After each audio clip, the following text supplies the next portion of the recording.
قرآن نے اسی غزوہ کے ذکر کے اندر وَعَلَى الثَّلَاثَةِ الَّذِينَ خُلِّفُوا کہہ کر ان 3 صحابہ کا ذکر کیا ہے جو رہ گئے تھے اور منافق نہیں تھے، صحابہ تھے، ان کا ذکر کیا ہے اور ان الفاظ کے ساتھ.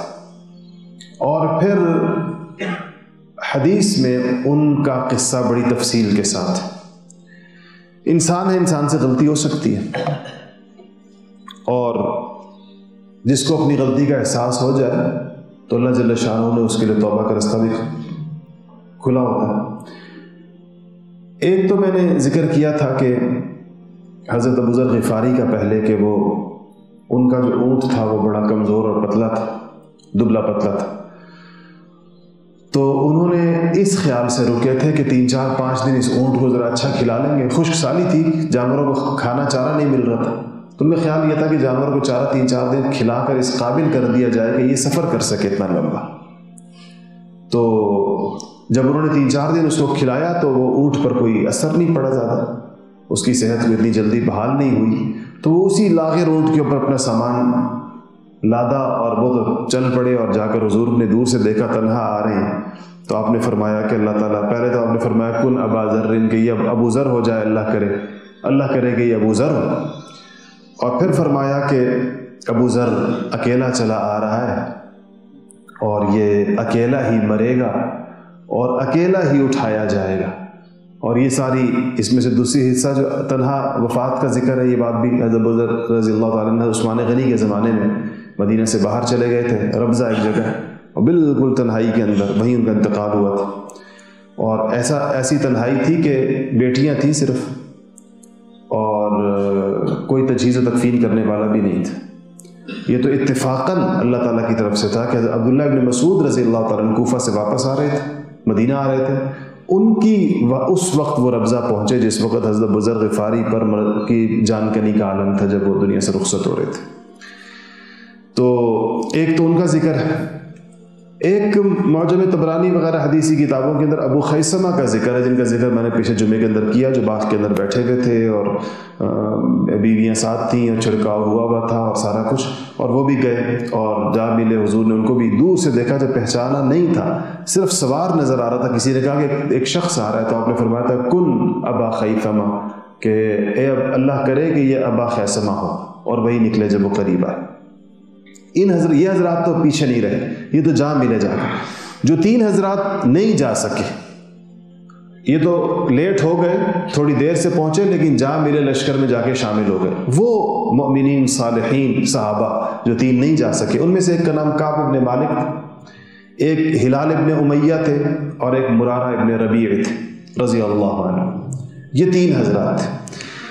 صحیح بخاری کے اندر حضرت کعب ابن مالک رضی اللہ تعالیٰ عنہ کی جو روایت ہے وہ بڑی تفصیل کے ساتھ موجود ہے.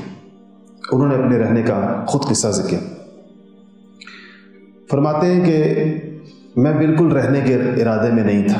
اصل میں اسی طرح انسان سے ہوتا ہے بعض اوقات. میں سفر کی تیاری کر رہا تھا اور میرا خیال یہ تھا کہ یہ تو سب لوگ نکلے ہیں، بڑا لشکر ہے، میں اکیلا ہوں، میرے پاس سواری بھی ہے، تو جب یہ لوگ ذرا آگے چلے جائیں گے تو میں 1-2 دن کے بعد پیچھے سے نکلوں گا اور جا کر ان کو جا لوں گا، پہنچ جاؤں گا ان تک، اور کچھ اپنا سامان بھی مجھے برابر کرنا تھا. تو کہتے ہیں کہ جب 2 دن کا خیال تھا، 2 دن بعد پیچھے سے جانے کا، تو وہ 2 دن سے کوئی 3 دن ہو گئے، 3 دن سے وہ کوئی 4 دن ہو گئے.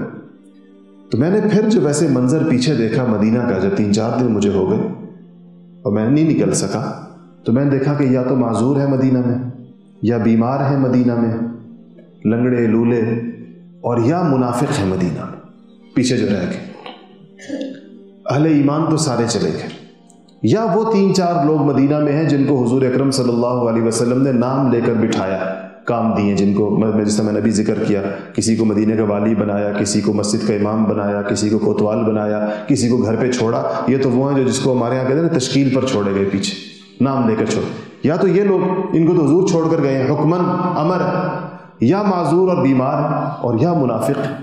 تو کہتے ہیں میں نے اپنے بارے میں سوچنے لگا کہ میرا شمار کن لوگوں میں سے، میں تو معذور بھی نہیں ہوں، حضور نے بھی نہیں چھوڑا، منافق بھی نہیں ہوں. تو کہتے ہیں کہ بس اس پر مجھے تکلیف بھی ہوتی تھی، اور پھر نکلنے کا ارادہ کرتا اور پھر کوئی عذر پیش آ جاتا اور میں نہ نکل پاتا. اور کہتے ہیں اسی آج نکلتا ہوں. ایک لمحے کے لیے بیچ میں دل میں نہیں آیا کہ میں نہیں نکلوں گا، لیکن اتنے میں وہ 15-20 دن گزر گئے اور حضور اکرم صلی اللہ علیہ وسلم واپس تشریف لیا. کہتے ہیں کہ اب جب آپ واپس آئے تو پھر لوگ جا رہے ہیں آپ کے پاس اور عذر پیش کر رہے ہیں، اور جھوٹے عذر پیش کر رہے ہیں بہت سارے لوگ. تو کہتے ہیں کہ میں نے سوچا کہ ایک غلطی تو مجھ سے ہوئی ہے، اور وہ ایک غلطی یہ ہے کہ میں نکلا نہیں. اب میں دوسری غلطی نہیں کروں گا کہ حضور اکرم صلی اللہ علیہ وسلم کے سامنے جا کر کوئی جھوٹا عذر پیش کرے. یہ اس جرم کے اوپر بھی سخت جرم ہوگا.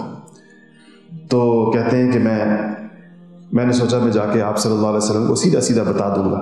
تو خدمت میں حاضر ہوئے کہ رسول اللہ، خدا گواہ ہے کہ میں منافق نہیں، اور میرے پاس کوئی عذر بھی نہیں، میں بیمار بھی نہیں تھا، میرا کوئی مسئلہ بھی نہیں تھا، یہ بھی نہیں تھا کہ میرے پاس سواری نہ ہو، بس مجھ سے غلطی ہو گئی. میں آج کل نکلنے کے اس میں تھا، خیال میں تھا، میں نہیں نکل پایا. تو کہتے ہیں میں نے جا کر جب حضور اکرم صلی اللہ علیہ وسلم کو سلام کیا تو آپ نے جواب نہیں دیا، اعراض فرمایا، منہ پھیر لیا. تو کہتے ہیں کہ مجھے اتنا سخت وہ ہوا کہ کہیں میں اسلام سے تو نہیں نکل گیا. تو میں نے کہا کہ یا رسول اللہ، اگر میں کسی دنیا دار کے سامنے بیٹھا ہوتا، کوئی بادشاہ ہوتا یا کوئی اور ہوتا، تو میں شاید کوئی ایسا بہانہ بنا لیتا کہ اس کا غصہ مجھ پر نہ ہوتا، اس کے غصے سے میں نکل جاتا. لیکن یا رسول اللہ، آپ اللہ کے رسول ہیں، آپ کے سامنے میں اگر آج کوئی جھوٹ بول کر آپ کو راضی کر بھی لوں تو قیامت میں پکڑا جاؤں گا، اللہ کے سامنے پکڑا جاؤں گا. اگر آج دنیا کے اندر آپ کو جھوٹ بول کے راضی کر دوں گا، قیامت کے دن اللہ پاک جب میری حقیقت کو کھولے گا تو اس دن کہیں میں آپ کو ناراض نہ کر دوں اپنے سے. اس وجہ سے میں آپ سے صحیح بات بتاؤں گا، اور مجھے اس سے امید ہے کہ آپ کی ناراضگی بھی ختم ہوگی اور اللہ تعالیٰ بھی مجھے معاف فرمائے گا. میرے پاس کوئی عذر نہیں ہے، مجھ سے غلطی ہو گئی ہے، مجھے معاف فرما دیں. تو آپ نے فرمایا کہ ابھی تم جاؤ اور تمہارے بارے میں اللہ جو فیصلہ کرے گا وہ تمہیں پتہ چل جائے گا، بتا دیا جائے گا. لوگوں سے کہا کہ اس شخص نے سچ کہا، لیکن اب جو ہے وہ اللہ کا فیصلے کا انتظار کرے. کہتے ہیں میرے باقی جو 2 ساتھی تھے، ہلال اور مرارہ، ہلال ابن امیہ اور مرارہ ابن ربیع، وہ بھی حاضر خدمت ہوئے. دونوں چونکہ مسلمان تھے اور حضور کے صحابہ میں سے، دونوں نے سچ بتا دیا کہ رسول اللہ ہم سے بھی غلطی ہوئی. آپ نے فرمایا کہ 50 دن تک کوئی ان تینوں لوگوں سے کلام نہیں کرے گا مدینہ میں. سوشل بائیکاٹ جس کو کہتے ہیں. 50 دن تک کوئی شخص ان سے گفتگو نہیں کرے گا.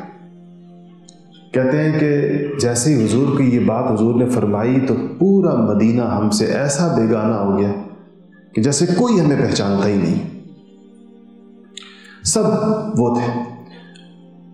کعب کہتے ہیں کہ میں اتنا ہم روتے تھے اور اتنی ہم دعائیں کرتے تھے، اور کہتے ہیں مجھے ایک چیز کا اندیشہ تھا، اور مجھے یہ اندیشہ تھا کہ اگر ان دنوں کے اندر میری موت واقع ہو گئی تو حضور میرا جنازہ نہیں پڑھیں گے.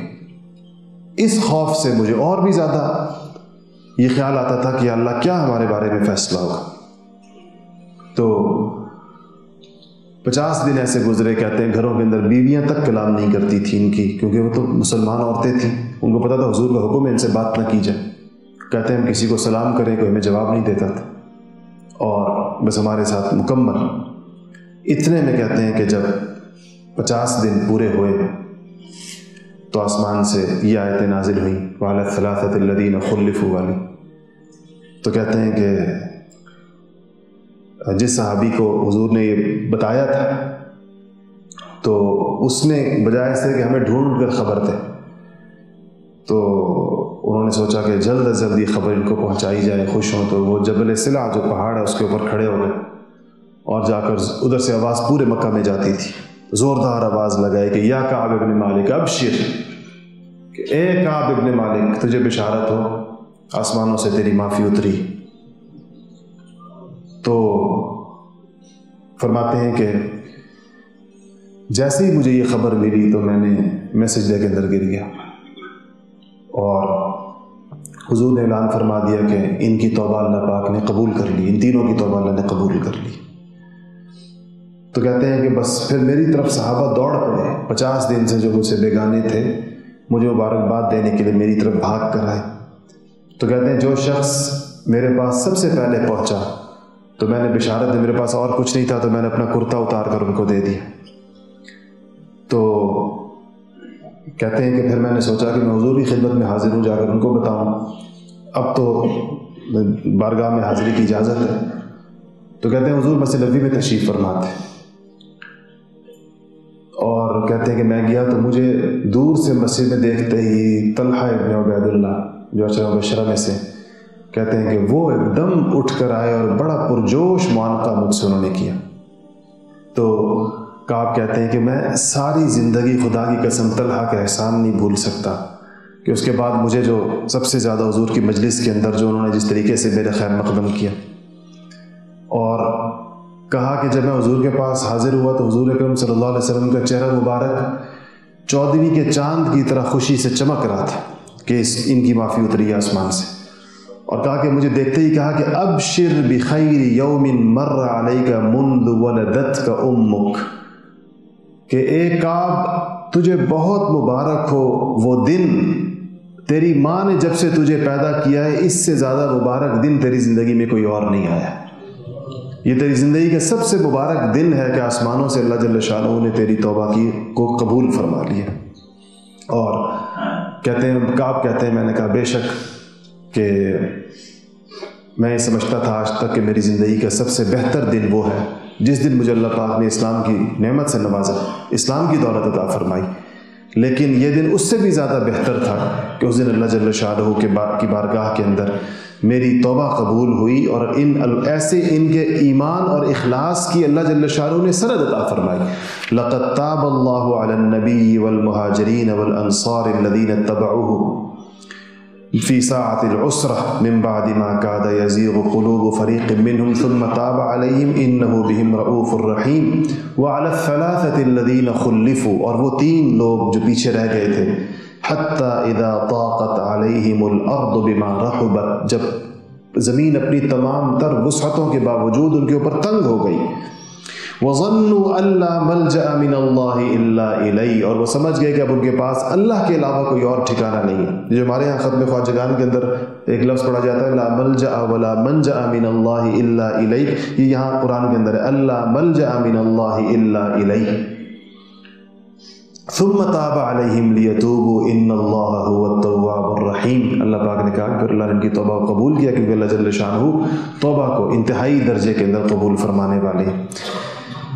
تو کہتے ہیں جب میں یہ ہوا تو میں نے اس کے بعد نبی کریم صلی اللہ علیہ وسلم سے عرض کی، یہ حضرت کعب فرماتے ہیں کہ یا رسول اللہ، میں اس خوشی کے اندر کہ اللہ پاک نے ہماری توبہ قبول کی ہے اپنا کل مال اللہ کے رستے کے اندر خرچ کرنا چاہتا ہوں، کل مال صدقہ و خیرات کرنا چاہتا ہوں۔ تو آپ صلی اللہ علیہ وسلم نے فرمایا کہ کعب سارا نہ خرچ کرو، تمہیں مشکل ہوگی، کچھ رکھو اپنے لیے۔ تو میں نے کہا ٹھیک ہے، پھر جو خیبر کے اندر حصہ ملا تھا میں نے وہ رکھ لیا، اور خیبر کی غنیمت میں جو مجھے حصہ ملا تھا اس کے علاوہ میرے پاس مدینہ میں اور جہاں پر بھی جو مال دولت جائیداد تھی میں نے ساری کی ساری اللہ کے رستے کے اندر خرچ کر دی۔ تو یہ غزوہ تبوک تھی جس سے آپ صلی اللہ علیہ وسلم کی واپسی ہوئی۔